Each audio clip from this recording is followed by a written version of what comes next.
At T-Mobile, our critical mission is providing unparalleled 5G coverage for when connectivity is mission critical.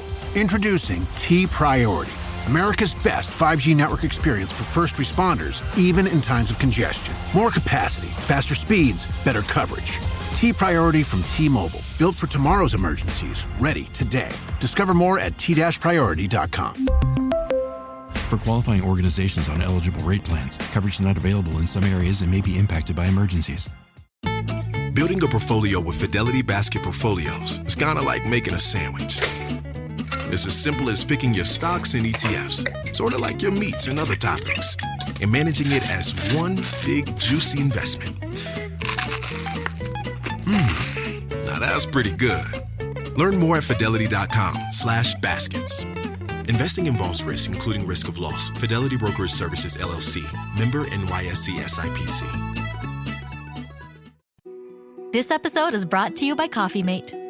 After watching this season of the HBO's original series, The White Lotus, this is the tropical getaway I needed. One more pina colada, please. Hey, you're not on mute. Oh, I thought I was in paradise. Turns out it was my Coffee Mate. Coffee Mate Pina Colada and Thai-iced coffee-flavored creamers. Inspired by the newest season of HBO's original series, The White Lotus. For the love of coffee. Try now.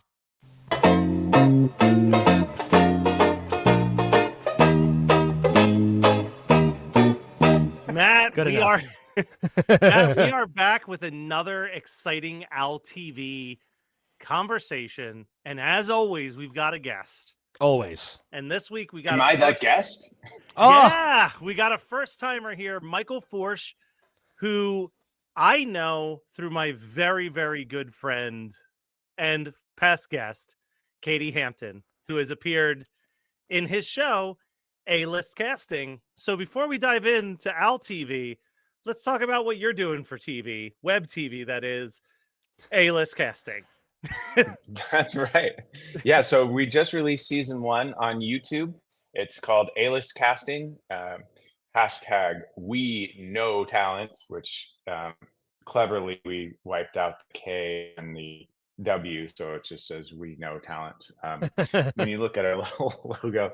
But the show's about 2 casting directors and their lovely assistant who've been blackballed by Hollywood, and now they're stuck here in small-time Las Vegas, trying to work their way out of the blacklisting by Hollywood, basically by doing one erectile dysfunction commercial at a time.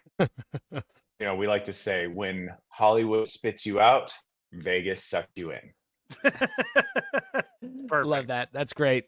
Perfect. Let's dive into this. Now, Michael, I don't know where your familiarity with Al TV is. So let's start there. Were you someone who ever watched Al TV prior to us making you watch this hour-and-a-half special?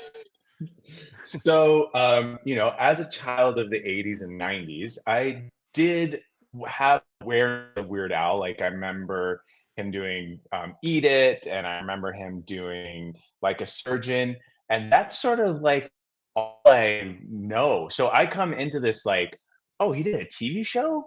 Like, what is going on? Like, okay, let's see what this is gonna be. And I don't know where you guys. I mean, obviously, I'm sure you're pretty big fans of Al, else you wouldn't have a podcast. But for me, just blindsidedly coming into it, I was like, "Oh, okay." So two things.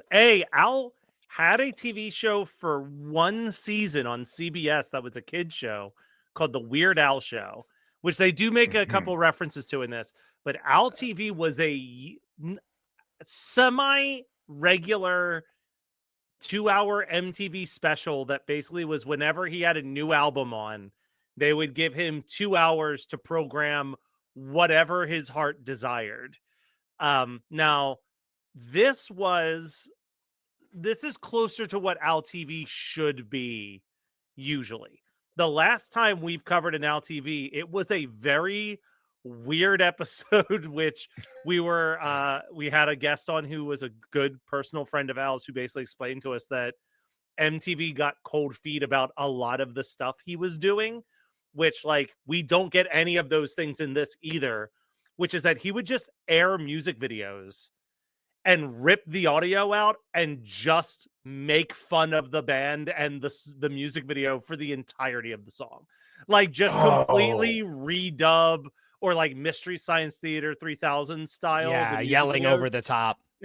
And He also would sometimes just actually like green screen himself into the videos, doing other weird things in the background. And it's one of those amazing moments of like, again, early MTV. It was like there were no rules back then. It was just not a it was a free for all. No one knew what to make of this guy. And I think only at a certain point where I think they might have been like, hey, artists might like not love this. Yeah. So when we got to the last version of this in 1996, it was a very strange, like 2-hour special where Al is just on the rooftop of a hotel, and he would play the regular songs video followed by his song video, and that was about it. There was very minimum segments to it. Like there were some, but like it felt like a very neutered version of Al TV. And I think, Matt, I think you'll agree with me. This feels more like a happy medium of like what made Al TV great while still appeasing MTV's desire for him not to scream over top of artist videos per se. It does seem that way, but we usually just go down this in sequence, and I think we should do that, but I do want to jump ahead to one thing because I think it touches on something really interesting. So later on, towards the end of this, he does an Ask Al segment where he is taking questions from people. He says it's just regular people in the world. First of all, the first person who asks him a question, I'm pretty sure is a young Melissa McCarthy. It is a young pre-fame Melissa McCarthy. Wow. That's what I was like, was that Rosie O'Donnell? Is what I have in my notes. So I was wrong, but not too wrong. No, Melissa McCarthy. I rewound it twice. I was like, oh wow, is this who I think it is? It is Melissa McCarthy. So crazy. At this point, just for reference, for just a second, at this point, Melissa McCarthy had appeared in 3 things. Wow. She had a one-time appearance on the Jenny McCarthy sitcom Jenny. She was in an independent film called God, a short film called God that has no hyperlink. Great. And she had a 1-minute scene in the movie Go.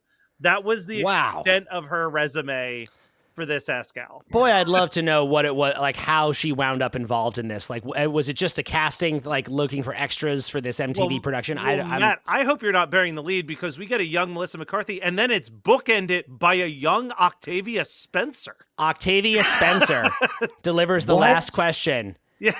Absolutely crazy. Octavia Spencer. And this is what I was building to. Like, she asked the question about him having a kid's show. She's like, I heard you had a kid's show. What happened?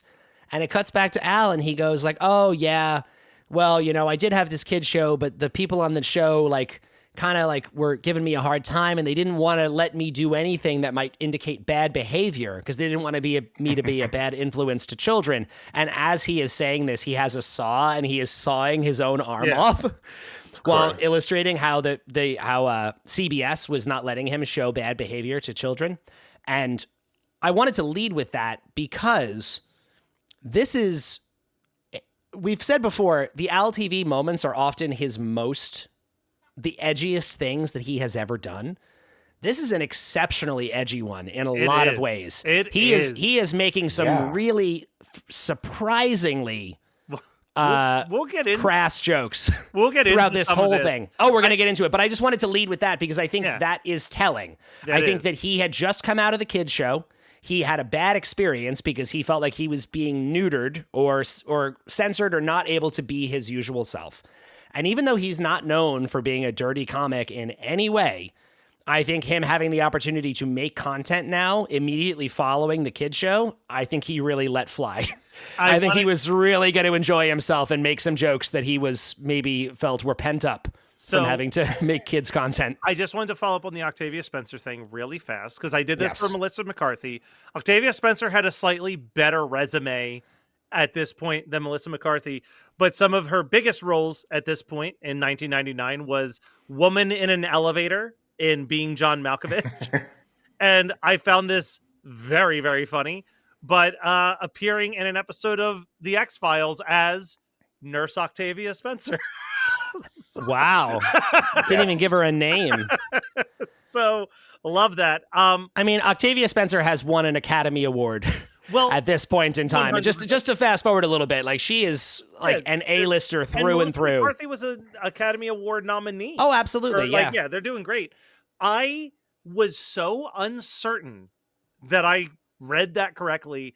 I checked their wiki; it's not listed. I checked IMDb; this is nowhere on their IMDb. Incredible. So I finally Googled Octavia Spencer Al TV, and I found one blog entry that mentions the two of them showing up in this Al TV, and it is written by Eric Appleton, the director of Weird the Al Yankovic. Like Eric Appel. Like 10 years. It's a blog from like 10 years ago. So like it wasn't even tied to that. Like what this is like the second time anyone has publicly, I think, talked about Melissa McCarthy and Octavia Spencer being in an episode of Al TV. We are breaking news here, all right? Like this is where you go for the information. That's why we're going to get it right out at the gate. Yeah. We're going to talk about how funny this is, but wow, is that an amazing... I was floored to see those two faces in this show. Now, most of this, Michael, you're going to be able to dive in and talk, but I have one thing that I need to talk to my friend Matthew here about, because we watched all of these Al TVs. Mm-hmm. This one, like I said, we're going back to the format. We're back to like the pirate satellite radio station. We're back to that classic MTV intro that he would do at the start of this.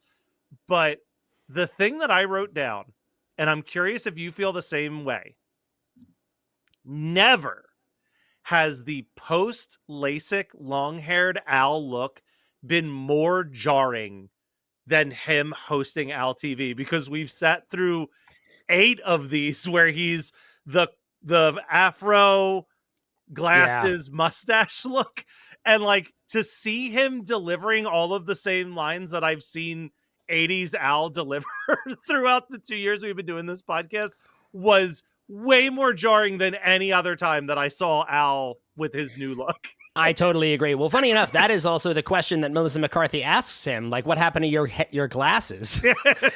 And I don't even remember how he answers, because I was just so freaked out that it was Melissa McCarthy.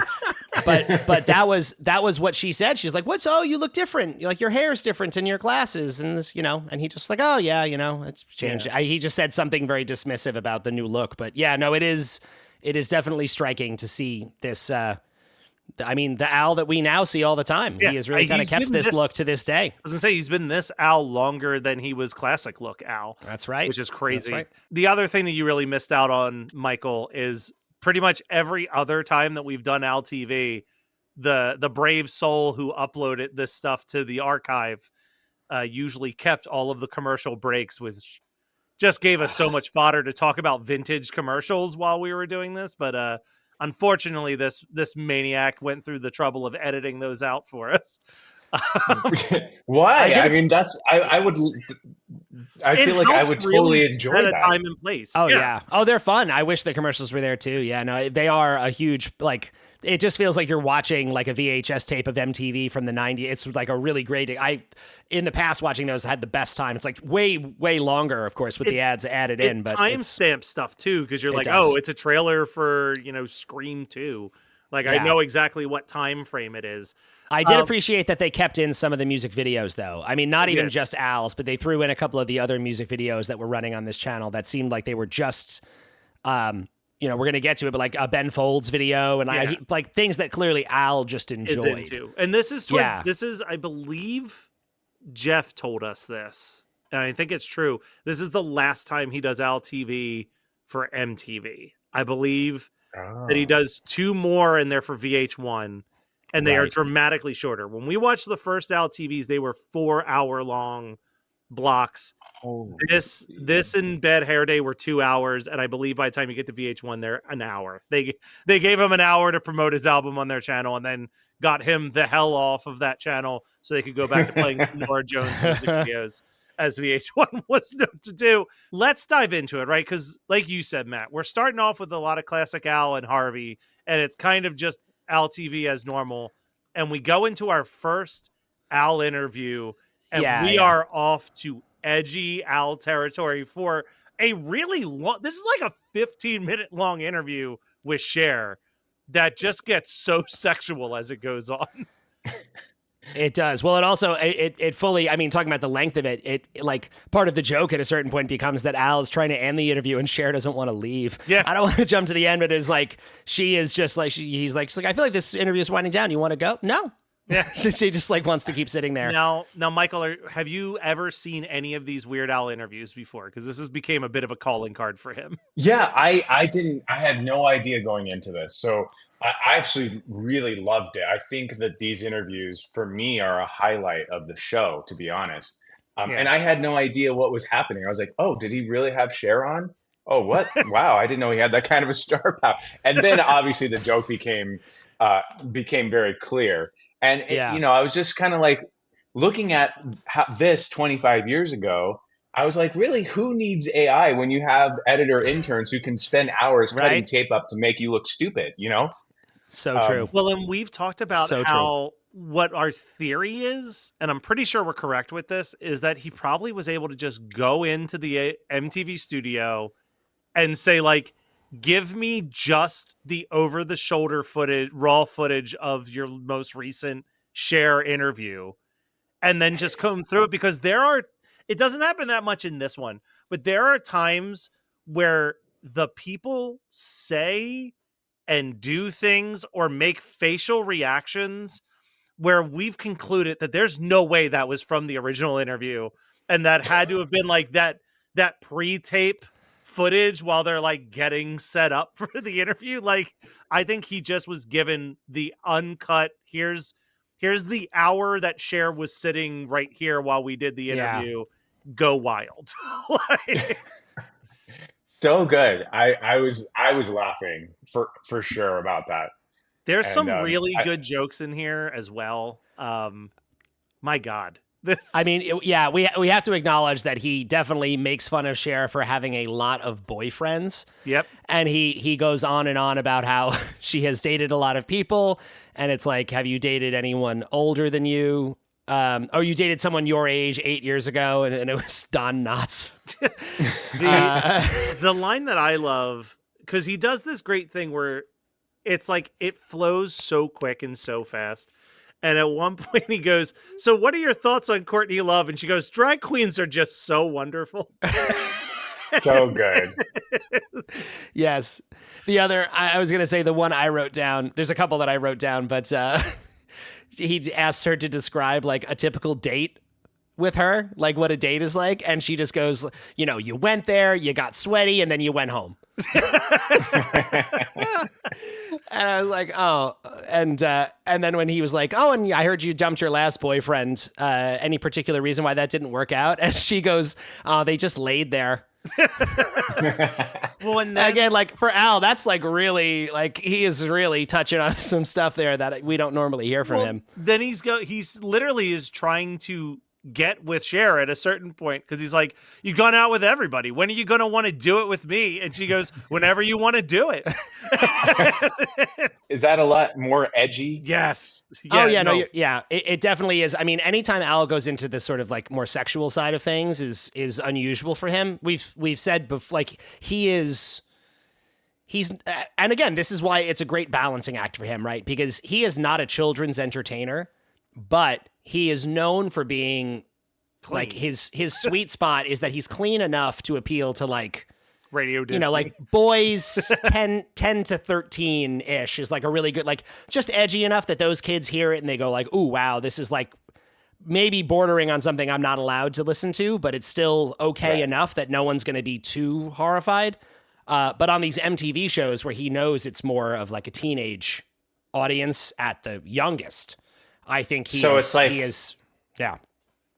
It's like you know, you have those comedians that all they do is dick and fart jokes, and you can do dick and fart jokes really, really well, and you know it's great for a certain amount of audience. So he's like maybe a dick and fart joke comedian without the dick jokes, is what you're trying to say. Like basically, yeah. Yeah, pretty much. And I think when he thinks that he can get away with going a little bit edgier, he does. But in his recorded music, he almost never does. No, and it's very rare. So I'm gonna jump ahead very far into the future for a split second, but I'm never afraid to pull the curtain back every once in a while, and also if I can help promote from my boy Matt, even better. But Matt's going on a very long tour with Wheatus, so we've been recording all or as much of the next album's episodes as we can for Poodle Hat.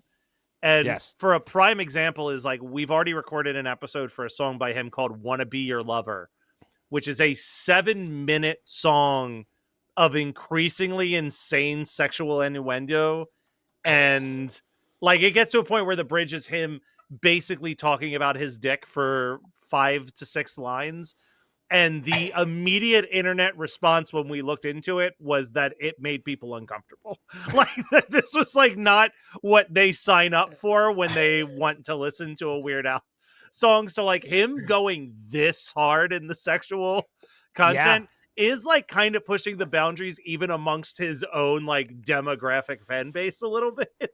But that also follows the same thing with the TV.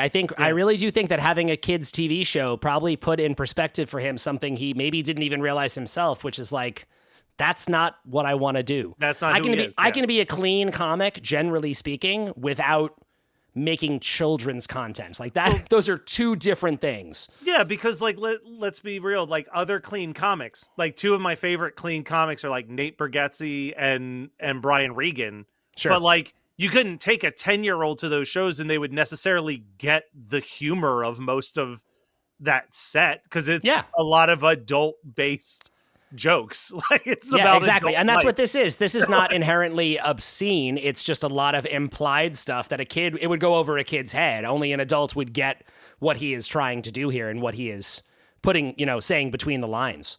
So there is a line of dialogue that Al delivers in this Cher interview that I think is every once in a while he'll say something where I'm like, well, that's going to be locked in my brain. I'm going to use it all the time.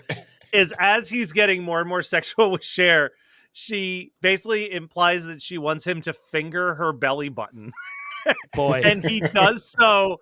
And then the delivery is he goes, ooh, neato, gross.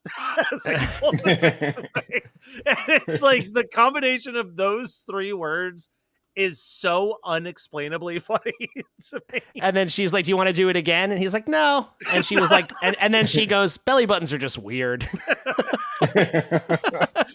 It's so good. And it's hard to even pick really like the brilliant. best one. It's really all brilliant. Of them are really good in this. It's really brilliant. Yeah. The other one that I wrote down here that I just wanted to say is because sometimes it just makes me think of what was going on in the original interview that is making someone say this. But he does the thing where out of nowhere, he holds up these massive cutout letters that just spell, it's just CHER. He's holding up these 4 letters and he's like, what do you think the significance of these letters are? And it cuts back to her and she like thinks about it for a second. She's like, I mean, I guess I just think that, ultimately, if you put them all together, they spell Cher.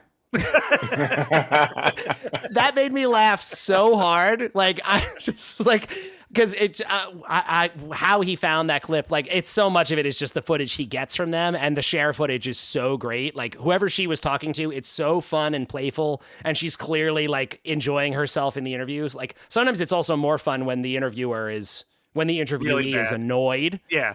Because he's done that a couple times too, where like an interview with Madonna from a few versions of this ago, and whoever was interviewing her, she was pissed at this person, and she is constantly giving like glares and looking off and like getting distracted, like she's just not interested in the interview at all.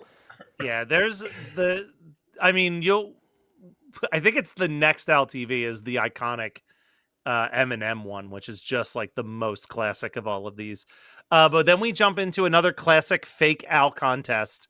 And again, talking about timely for 1999, it's the I Want to Be the New Lead Singer of Van Halen contest. This is right as Gary Sharon left the band, infamously put out an album that I think gets a little bit too much hate, but certainly far from the best Van Halen release of all time, with Van Halen 3. And he picks a random name, calls up this person who appears to be like a 16-year-old boy. Irving Feldman. Yes, Let's Irving give credit to the Feldman. winner of the contest, Irving Feldman. Yeah, I should know that. He was the fourth singer of Van Halen. Obviously, we all know the fourth frontman of Van Halen, yeah. But he asked him the 3 questions. Matt, were you getting Jim Legrand's floppy disk game vibes from the fact that you had to answer a series of questions? Yes. But he said, how often will you need to wax Eddie's car? And he said once a week, which was the correct answer. He said, how does Eddie like his shirts laundered? And he said with starch around the collar, which was the correct answer. And then the comedic timing of this is so good, where he goes, and the third and most important question, is it okay with your mom? And then you hear the phone conversation of him going like, hey mom, can I be the lead singer of Van Halen? She says, did you do your homework yet? And he goes, yeah. And she goes, well, then I guess it's okay. And then it's the bell dings like, all right, well, congratulations. And you did it. Oh my God. Yeah. But then, so is that a bit? Is that like a bit? Like, totally a bit. Yeah. He would do like fake contests like that all the time. And it was usually tied to something that was happening in music at that moment. Like it would just be like, and was this kid just like, we cast this kid to do this, or like for all I know, it could have literally just been one of his friends doing a child's voice that he like mixed in there. Cause that's the other thing we learned about these was they were like, the budget was like basically non-existent for this. So it was a lot of Al calling in favors of friends and being scrappy as all hell to get these things made. Yeah, it's very DIY. Power to the indie filmmaker. Yeah. That's what we were saying.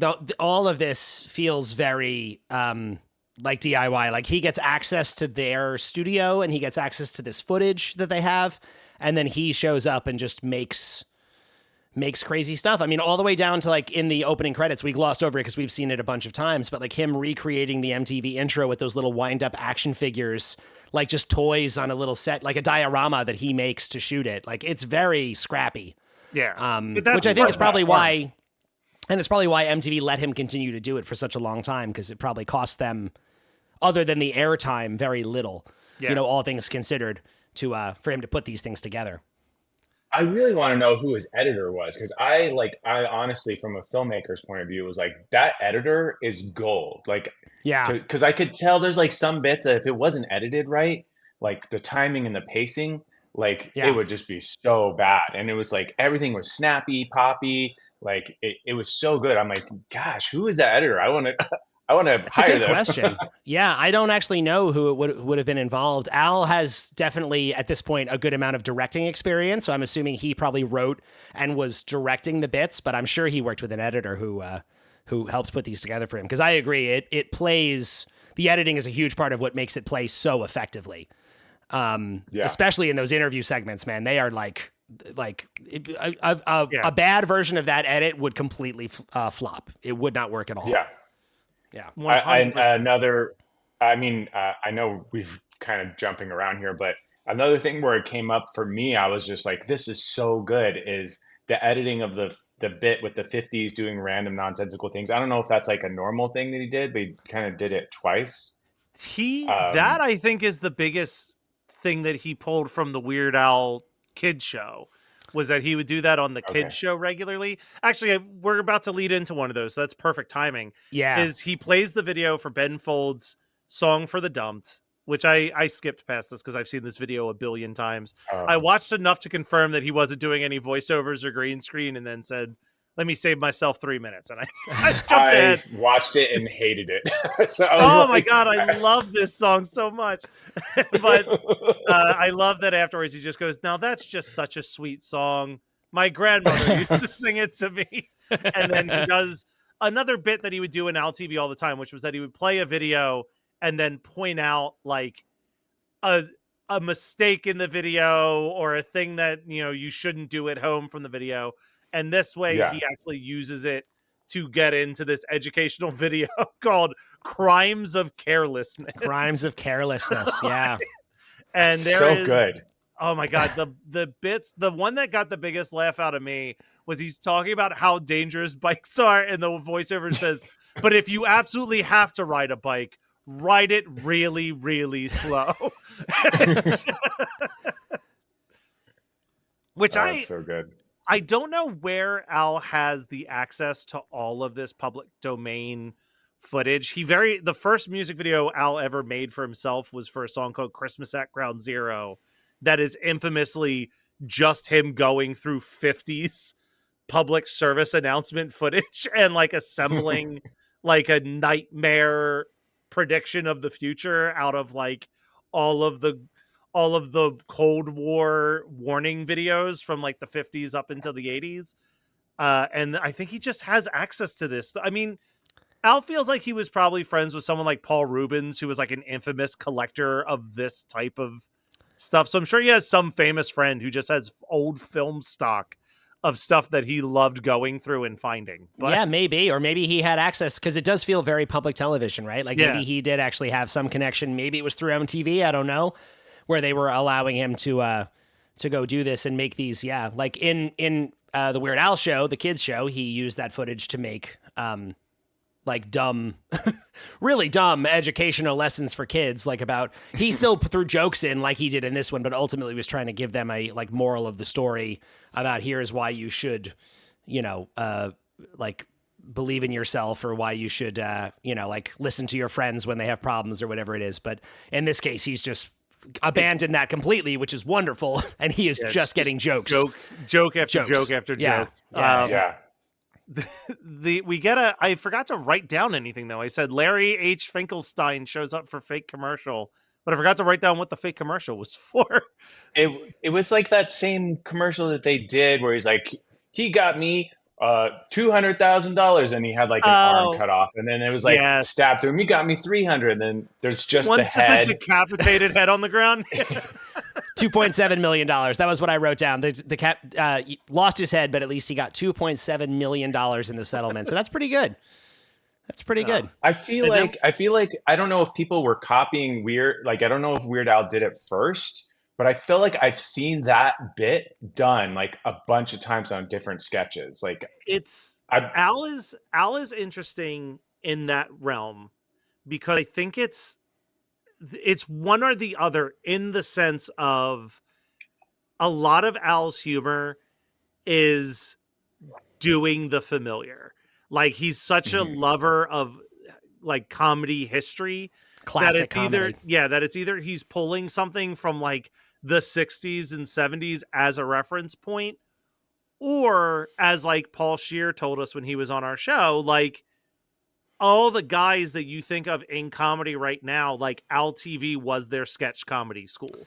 Like, so then you got people like The State, and like even further when you go into like the Human Giant of it all, that like this was like sketch comedy TV for them when they were 8, was watching Al like redub interviews and do these types of bits. So it's like the answer is probably somewhere in the middle, where he's either making a intentional reference to like 50-year-old jokes, or that this hit so hard with the modern world of comedy when they were kids that now we've seen their variation of it a million times. But especially when you go back and consider some of these early ones of this, he did go back to the 80s. Yeah. I mean, he really, and he was doing the fake interviews back then. He was doing a lot of this type of stuff. And it was pointed out that predates, it predates Mr. Show. It predates a lot of what's considered the most visionary of like sketch comedy, or the most like what that led to where we are now. Yeah. And even though most people would not say that Al ever made a sketch comedy show, because he kind of didn't, this was just this weird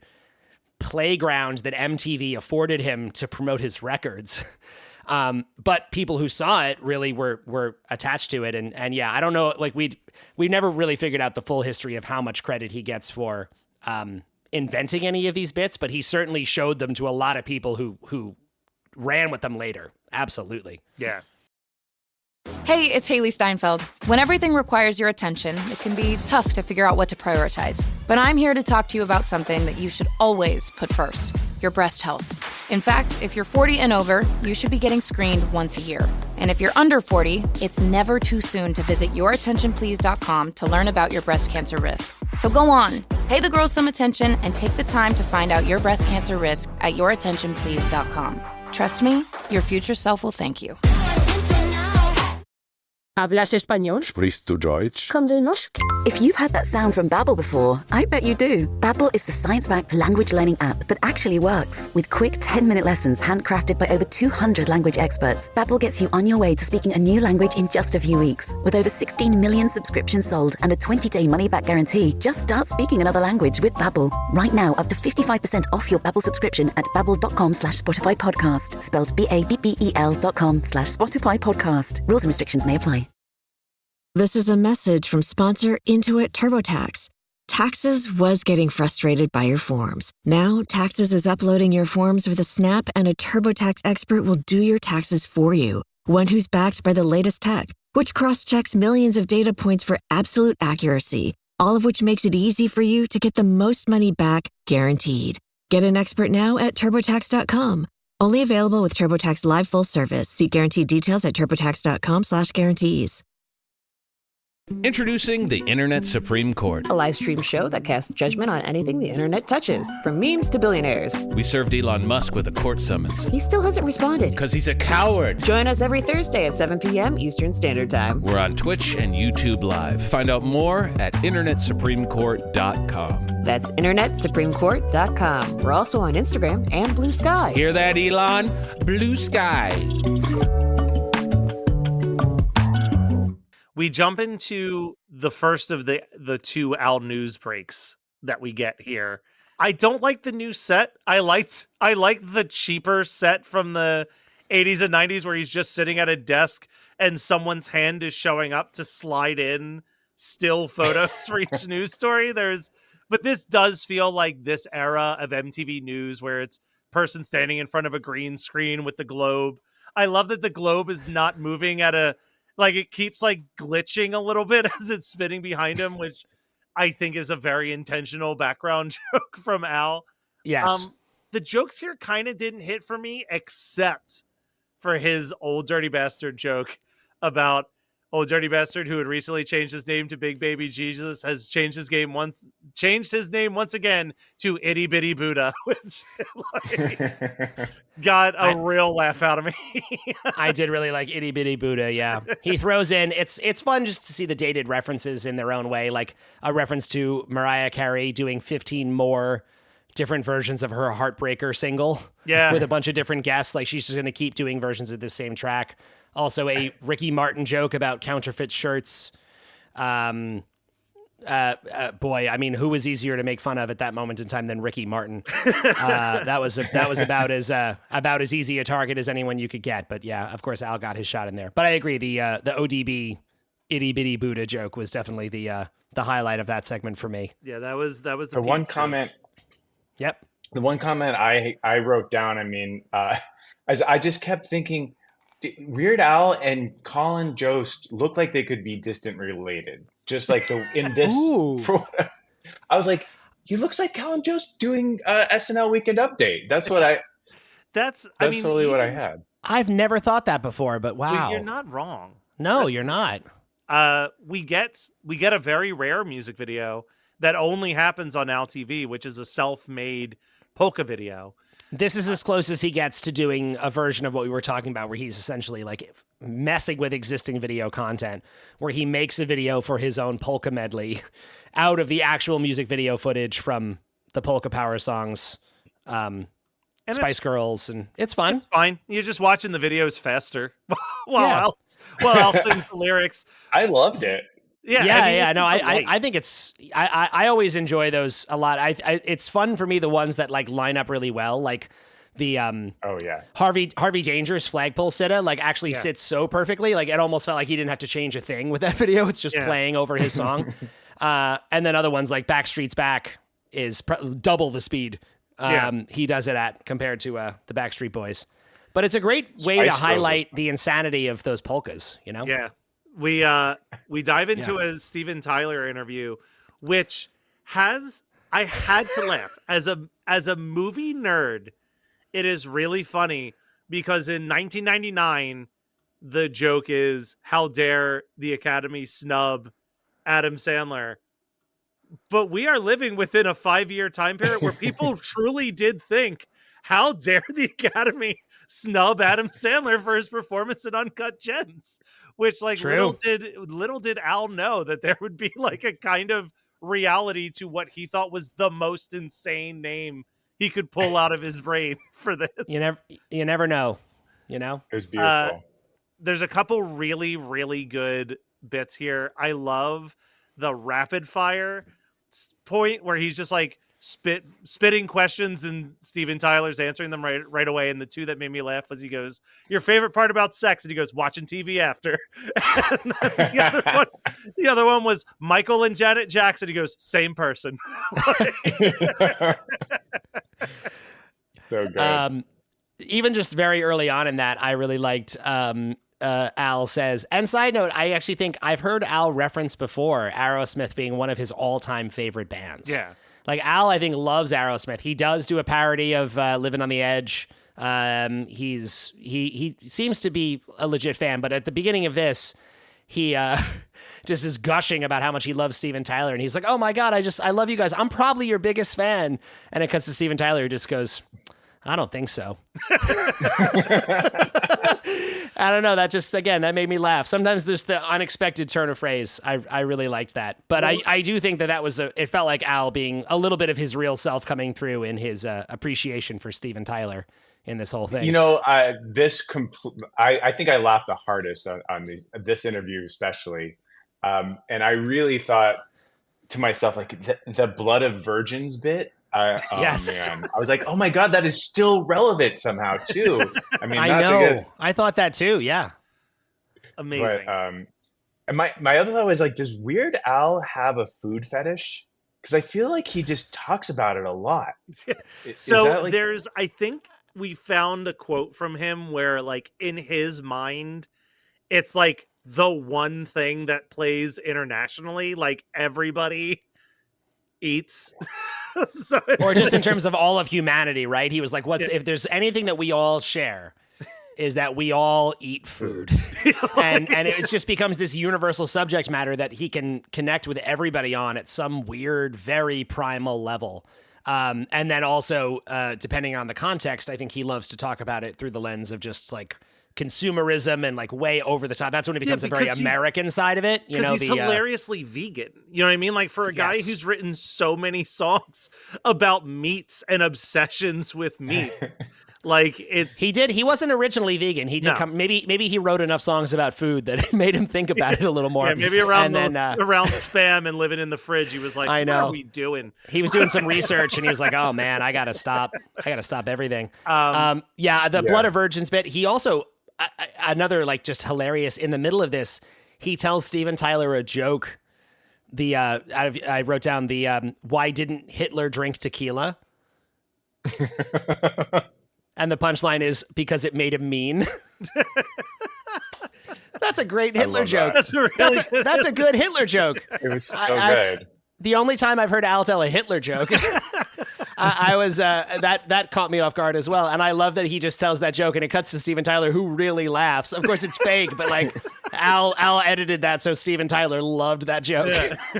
Well, the other thing, and I think they do it the best here, but in all of these fake interviews, he uses it as a way to promote the album by asking them what they think of his new album, Running with Scissors.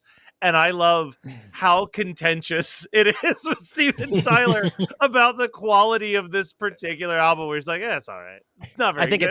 He's like, I think it sucks. He straight up says, I think it sucks.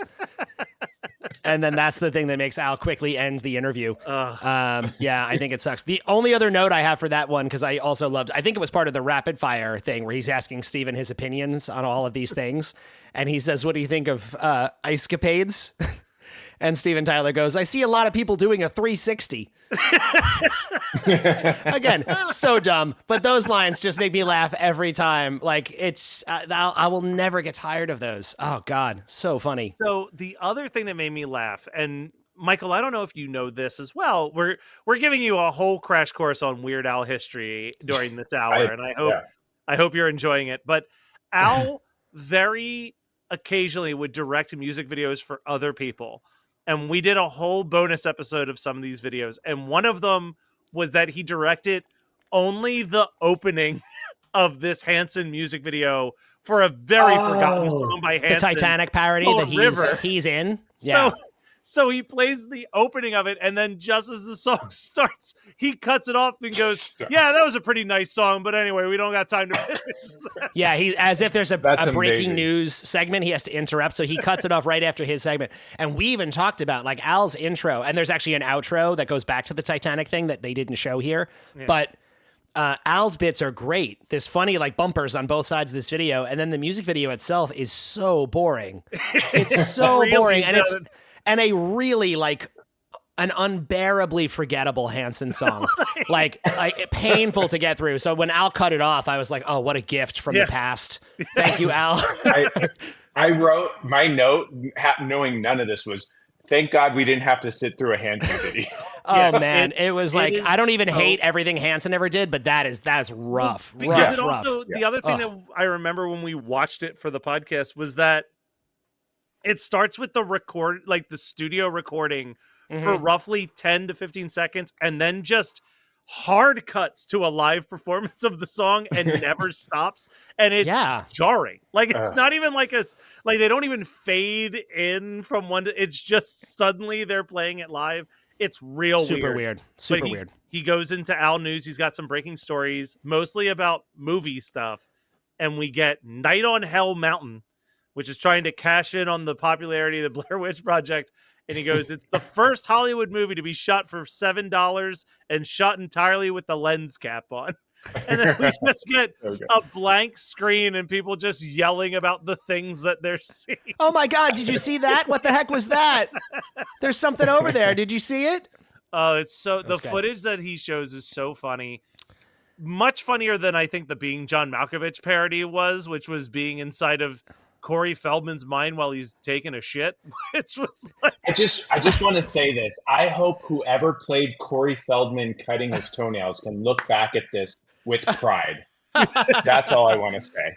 I did enjoy the side of the Corey Feldman thing as well, that this guy who's trapped in Corey Feldman's mind is annoyed that he's sitting on the toilet and just keeps picking up the same magazine over and over again. He's like, "Oh, we read this one already." I did enjoy that as a bit. Like Corey Feldman just keeps reading the same trashy magazines. Michael, I think I hear what you're saying there. And I think what you're saying is that whoever is playing Corey Feldman in your mind was some A-list casting on account of Al TV. Oh, yes, that must be. Very good reference to my show. Thank you so much. Yes, that was some A-list casting. There we go. Circling back just real quick, I wanted to say I almost would contend that watching that spoof movie would be better than watching Blair Witch, because I hated watching Blair Witch Project. And I was so mad that it was so successful and that we had like a million like trying to do, like, mad respect to those that made the movie and it was successful, you know, for like $3,000 or whatever, made millions. But God, that movie was hard to watch. And so when he did that, I was like, honestly, I would prefer watching that over Blair Witch Project. So, I love Blair Witch. I hear you. And actually the thing I thought while doing that bit is, at least I was like, that is a better spoof of Blair Witch than a lot of other nonsense that came out around that time. Like the Bogus Witch Project, starring the Bogus Witch Project, or all the ones that just highlighted Heather with the nose running and all that stuff. Like, there were so many people that spoofed that movie the same way over and over again. And Al's a very short bit, but it was at least a different take on it than anything else I had seen at that time. So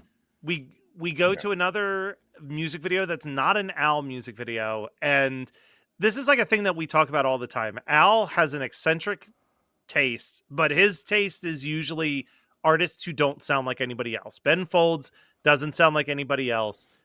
He airs this Bjork video for I Miss You, directed and drawn by the creator of Ren and Stimpy, who John don't K. do too much research on John K if you want to keep liking Ren and Stimpy. But this video is absolutely bonkers insane, and perfect for an Al TV. Like it John just K. fits in. Yeah. John K. turned out to not be an awesome dude, but boy, is this a great video, and it is a really wonderful throwback to like. You really appreciate just how incredible and influential that animation style was at this moment in time. I mean, it was Al hires John K to do one of his own videos. John K. We're gonna talk more about John K in the future, and we'll get to and then hopefully we'll never have to talk about him again. Dive deeper on John K. But it was as all of that other stuff aside, it was fun. I had seen this video before, but it had been a long time. And it was fun to revisit it. And also Al, after the video finishes, gets to throw in his joke about Bjork, which is that her name is Icelandic and it translates to "you're standing on my windpipe." Is the English translation of the name Bjork. Yeah, but then Bjork comes up literally immediately after this because he goes to the Michael Stipe interview where he says, "My name is Bjork" at the start of the interview, and then says, "Don't talk about me on MTV." And honestly, I can't believe I'm about to say this. Those are the only notes I have on this interview because I found it so enjoyable. I forgot to write anything that, like, the back and forth. This is the most, and I think it's also because we know how much Al loves REM, that there was like a part of my brain that was like, oh no, this is like a real interview. Like this isn't one of the joke ones. This is just two eccentric musicians from the 80s and 90s chatting for a little bit on MTV. I honestly didn't even recognize. I didn't know who Michael Stipe was. So he said Bjork. I was like, wait, what? And then he was like Michael Stipe, and I was like, I'm still lost. What is happening? I looked it up and it was like, oh, REM. Okay, great. And then, wow, that dude is weird. And like, I loved all the moments where he's just like scratching his head, like where they got into that bit of like, they're like doing different movements, and then Weird Al is like copying him for some reason. And they're just like get like the hand movement thing. Oh my God, I was dying. The hypnotism thing where he's like look into my eyes, I'm going to hypnotize you. And then it's like, you move your, like Michael Stipe gets like wide-eyed and looks like the visual of Michael Stipe trying to mirror Al's things is unbelievable. Unbelievable how funny that is and how weird. It's, again, like, what in the world was going on? We have to point out, this is an important, there's an important moment here. In the Michael Stipe interview, Al asks him to say something like that sounds meaningful and impactful so that they can write a song about it. They're going to collaborate on a song. And Michael Stipe's like, yeah, I'd be open to any sort of collaborative thing. And Michael Stipe says, and Al's like, well, okay, let's just throw something out there so we can write a song together.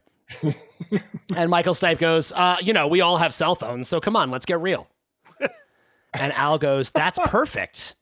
That's perfect. And then he sings a song just to the camera out of nowhere. We all have cell phones, so come on, let's get real. We all have cell phones, so come on, let's get real. Cell phones, let's get real.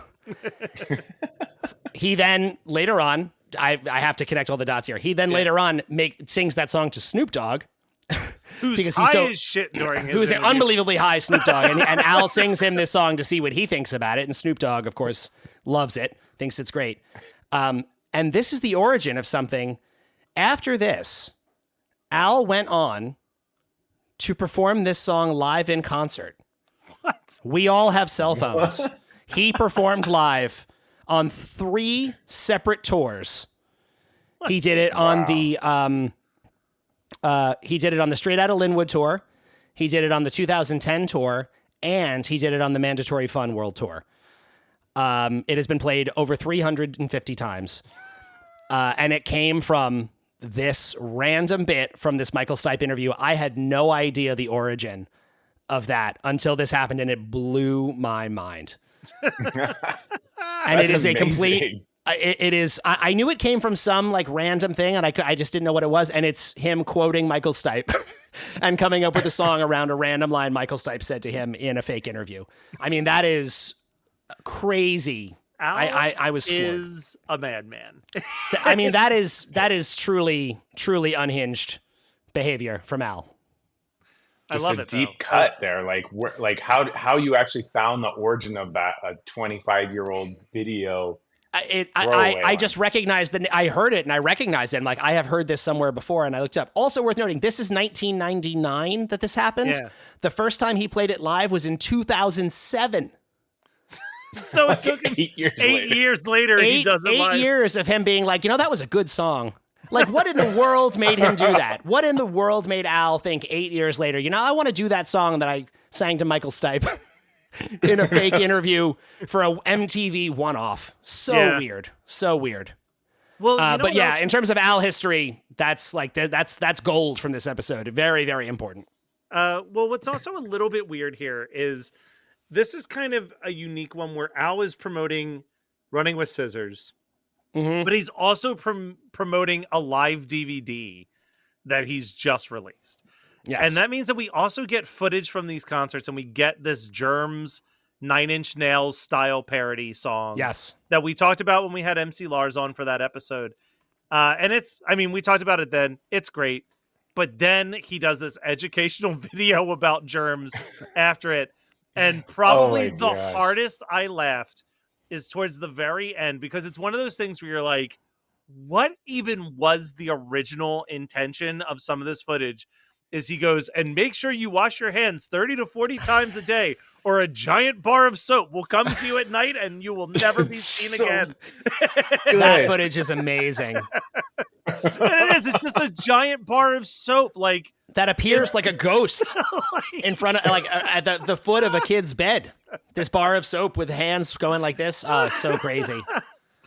I want to say, I feel like he did miss a joke when he had the cut on the hand, and he made a super glue joke, and I was like, what? When he was like pouring iodine on it, and I was like, no, the joke should have been hot sauce. What are you doing? But yeah, you're right. He's that a would have been better. comedic genius. He's a comedic genius. I can maybe think of one time, so whatever. But good, those educational videos and the interviews for me were just the highlights of the whole Absolutely. Of this whole thing. Oh, Absolutely. Yeah. It's so good. Then we get our final of the Al News segments, and this one has a couple good jokes in there. He gets a very timely Chris Gaines joke in there, which for those of you who don't know or don't remember, after being like the biggest star in the history of country music, out of nowhere in 1999, Garth Brooks decided to release an album under an alias of Chris Gaines that was more of a rock album. And it went as far as like Garth Brooks hosted SNL with Chris Gaines as the musical guest. Like the desire to make you buy that this was not Garth Brooks, but a whole separate human being was taken to such extent. They were apparently going to make a movie about Chris Gaines. Like, they were really trying to make this thing work, and it didn't. So he talks about how there's actually that's just one of the many personalities that Garth Brooks has. Kind of a good joke. I want to say that they also, who knew that Garth Brooks and Chris Gaines were the same, but also Chris Angel and Chris Gaines and Garth Brooks are all the same. I don't know if you've looked at the picture of Chris Gaines, but it looks just like Chris Angel. Maybe 20 years ago, Chris Angel, but maybe 20 years ago. But yeah, you're right. A very, very similar vibe. Chris Angel and Chris. Maybe that was who Chris Angel modeled his whole thing after. It's knowing possible. that, knowing that nobody ever listened to the Chris Gaines record. But then Matt, that I clocked. So, Michael, quick history on Weird Al Yankovic. He has tried to do parodies of Prince songs for almost his entire career and has been turned down every single time. And it's turned into basically Al TV always finds a way to make fun of Prince.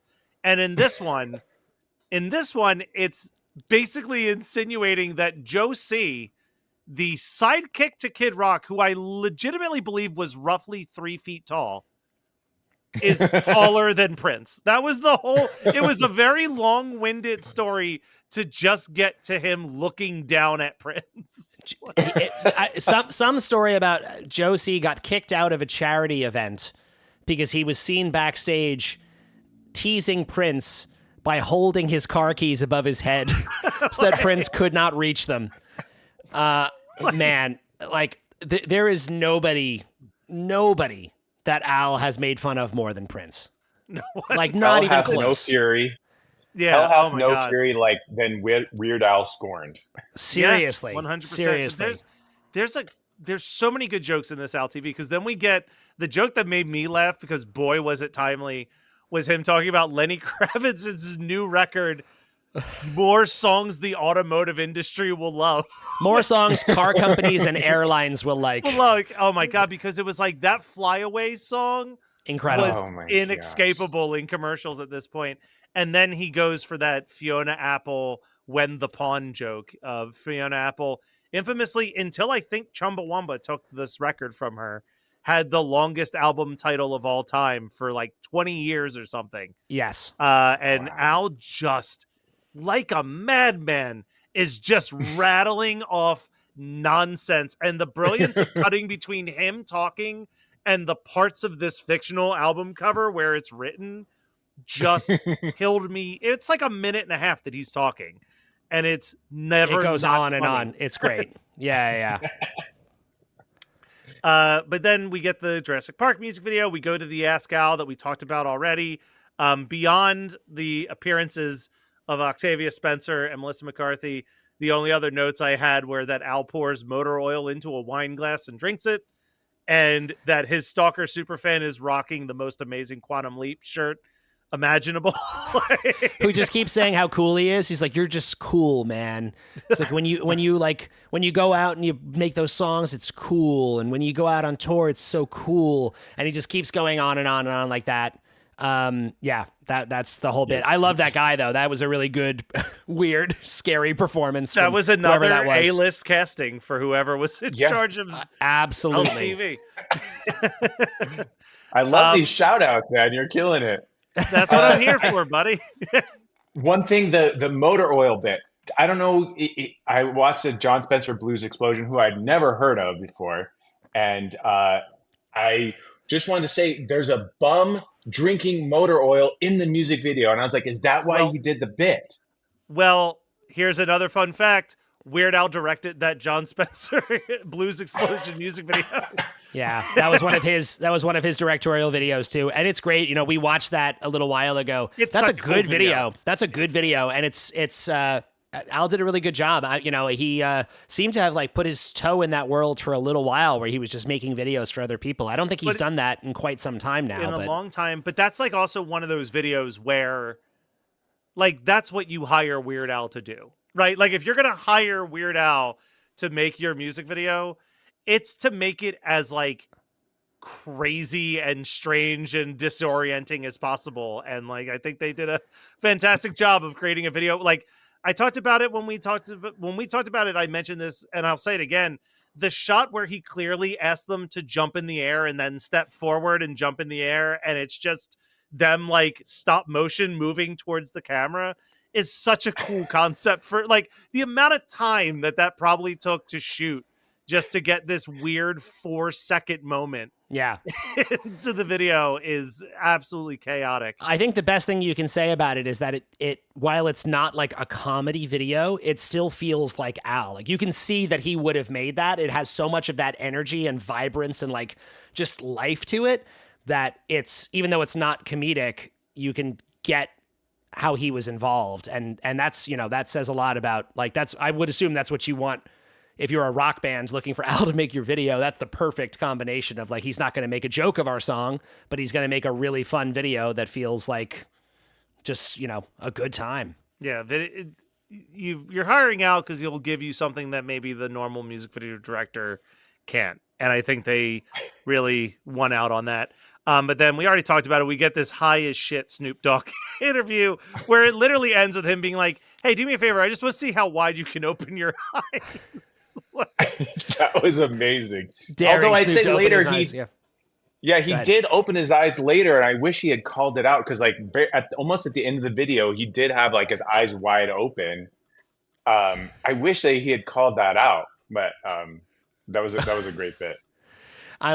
There's again a few like random really good lines in there, like where Al gets so excited at the beginning. He's like, I just love you so much, my pancreas is about to burst. And Snoop just goes, yeah, crazy. Oh man. And then we come back from commercial break for the pirate station transmitter to be basically on the fritz. We end Al TV. We see Harvey one more time. We saw him at the very beginning, at the very end, and then we play The Saga Begins, and that is the end That's of the another end. Al TV. Really quick, I have to hit a couple more of the Snoop Dogg bits though, really quick, because I just love some of these lines so much. The Al asks if he loves the Teletubbies, and Snoop just goes like, "Oh yeah, I love them. What's up, babies?" Which I liked. Asked him about Dennis the Menace. I was like, "You a fan of Dennis the Menace?" And Snoop goes like, "Oh yeah, he a bad boy." And the and then of course the cell phones thing, because Al sings the cell phone song that he just wrote and asks Snoop to start rapping over it, and Snoop just gets really embarrassed and he just goes like, "No, I got to prepare." And Al's like, "Oh, fine, all right, he's got to prepare. He can't just rap." Yeah, so good. That's it. So good. Well, Michael, I'm so glad that we were able to introduce you to the brilliance that is Al TV. And one last time for those listening, where can they go to check out A-List Casting? So you can find A-List Casting on all social media outlets and on Instagram, Facebook. But if you want to actually watch the show, it's available on YouTube under A-List Casting. Amazing. Sweet. Thank you so much. And we'll be back next week, Matt. We're answering mail. And then we're diving into Poodle Hat. Oh, you got Q's, we got A's.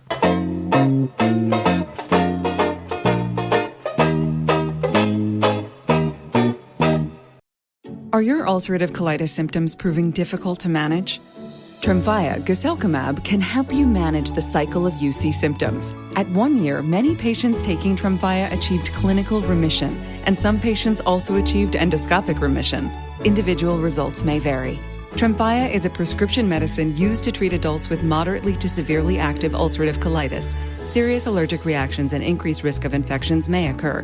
Before treatment, your doctor should check you for infections and TB. Tell your doctor if you have an infection, flu-like symptoms, or if you need a vaccine. Ask your doctor if Tremfya can help you manage the cycle of UC symptoms. Call 1-800-526-7736 to learn more, or visit tremfyaradio.com. You're listening to the Geekscape Network.